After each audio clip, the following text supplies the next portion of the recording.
ನಾನ್ ಮಾತ್ರ ಅಲ್ಲ, ನಾವ್ಯಾರೂ ಊಟ ಮಾಡಿಲ್ಲ. ಯಾಕೆ ಸುಮ್ಮನೆ ಊಟ ಮಾಡಿಲ್ಲ ಅಂತ ನಾಟಕ ಮಾಡ್ತಾ ಇದ್ದೀರಾ?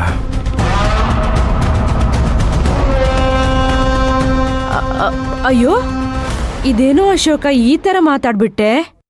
ನಾವ್ಯಾಕೆ ನಾಟಕ ಮಾಡ್ಬೇಕು? ನಿನಗೆ ನಮ್ಮೇಲೆ ನಂಬಿಕೆ ಇಲ್ಲ ಅಂದ್ರೆ ಏ ಮಲ್ಲಿ, ಹೋಗು ಪಾತ್ರೆಗಳನ್ನೆಲ್ಲ ತಗೊಂಬಂದು ತೋರ್ಸು. ಏನು ಬೇಡ ಬೇಡ ಅಂತ. ಅಣ್ಣ, ನಾವು ಮೊದಲಿನ ಥರ ಇಲ್ಲ ಅಣ್ಣ, ಬದಲಾಗಿದ್ದೀವಿ. ನಮ್ಮನ್ನು ನಾವು ತಿದ್ಕೊಂಡೇ ಈ ಮನೆ ಒಳಗಡೆ ಬಂದಿರೋದು.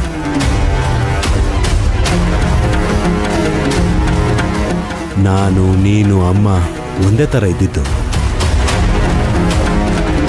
ನೀನು ಸ್ವಲ್ಪ ಬೇಗ ಒಳ್ಳೆಯವನಾದ. ನಮಗೆ ಸ್ವಲ್ಪ ಟೈಮ್ ಹಿಡಿತಷ್ಟೆ. ಸುಮಾರು ಸಲ ನಿನಗೆ ಮೋಸ ಮಾಡಿದ್ದೀನಿ, ನೋಯಿಸಿದ್ದೀನಿ, ಮನ್ಸಾರ ಕ್ಷಮೆ ಕೇಳ್ತಾ ಇದ್ದೀನಿ.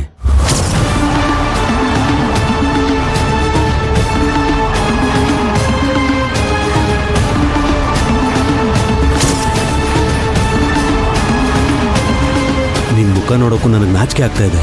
ಆದರೆ ಹೀಗೆ ಮಾತಾಡದೇ ಇದ್ರೆ ನಾವು ಬದಲಾಗಿರೋದು ನಿನಗೆ ಗೊತ್ತಾಗಲ್ವಲ್ಲ, ಅದಕ್ಕೆ ಮಾತಾಡ್ತಾ ಇದ್ದೀವಿ.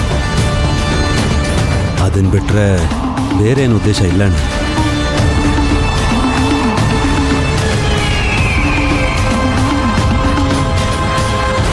ಸಾವಿರಾರು ಕೋಟಿ ಆಸ್ತಿಗಿಂತ ನಿನ್ನಂತ ಅಣ್ಣ ಒಬ್ಬ ಜೊತೆಲಿರೋದೇ ದೊಡ್ಡ ಆಸ್ತಿ ಅಂತ ಇವಾಗ ನನಗೆ ಅರ್ಥ ಆಗ್ತಾ ಇದೆ.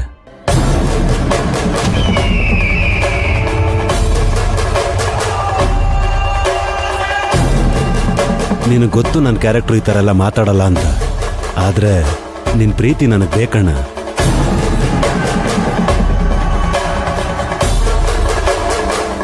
ದಯವಿಟ್ಟು ನನ್ನ ಕ್ಷಮಿಸ್ಬಿಡೋಣ. ನೀನು ಶಿವಗಾಮಿ ಜೊತೆನೇ ಇರು, ಆದರೆ ನಮ್ಮ ಜೊತೆ ಪ್ರೀತಿಯಿಂದ ಇರು, ಅಷ್ಟೇ ಸಾಕು ನಮಗೆ.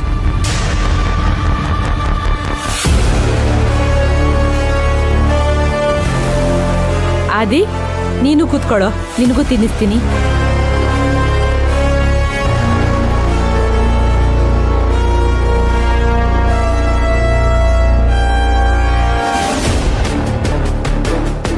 ಅಣ್ಣ, ನಾವು ಚಿಕ್ಕವರಾಗೆ ಇರಬೇಕಿತ್ತಣ್ಣ, ಬೆಳಿಬಾರ್ದಾಗಿತ್ತು. ಒಂದು ತನ್ನ ಇದ್ರು ಹಂಚ್ಕೊಂಡು ತಿಂತಾ ಇದ್ವಿ, ಒಂದೇ ಚಾಪೆಲ್ ಮಲಗ್ತಾ ಇದ್ವಿ. ನಮ್ಮ ಮನೇಲಿದ್ದಿದ್ದು ಒಂದೇ ಒಂದು ರಕ್ಕು, ಅದನ್ನ ನನಗೂ ತಂಗಿಗೂ ಬಿಟ್ಟು ನೀನು ಚಳಿಲ್ ಮಲಗ್ತಾ ಇದ್ದೆ. ಆ ಪ್ರೀತಿ ಎಲ್ಲ ಎಲ್ಲೋಯ್ತಣ್ಣ.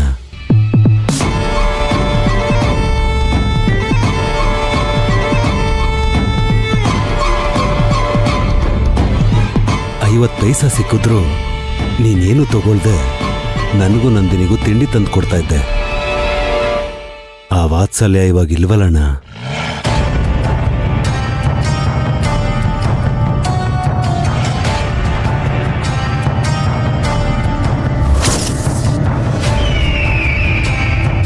ಅಣ್ಣ ತಮ್ಮಂದ್ರು ಬೆಳೆಯೋದೇ ಶಾಪ.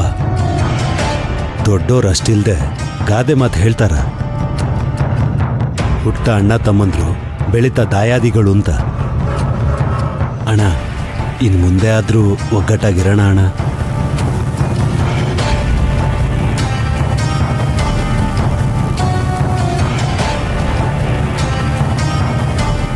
ನಾವು ಬದಲಾಗಿದ್ದೀವಿ ಅಂತ ಶಿವಗಾಮಿ ನಂಬ್ತಾಳೋ ಬಿಡ್ತಾಳೋ, ನೀನ್ ನಂಬಿದ್ರೆ ನಮಗಷ್ಟೇ ಸಾಕು ಕಣಪ್ಪ.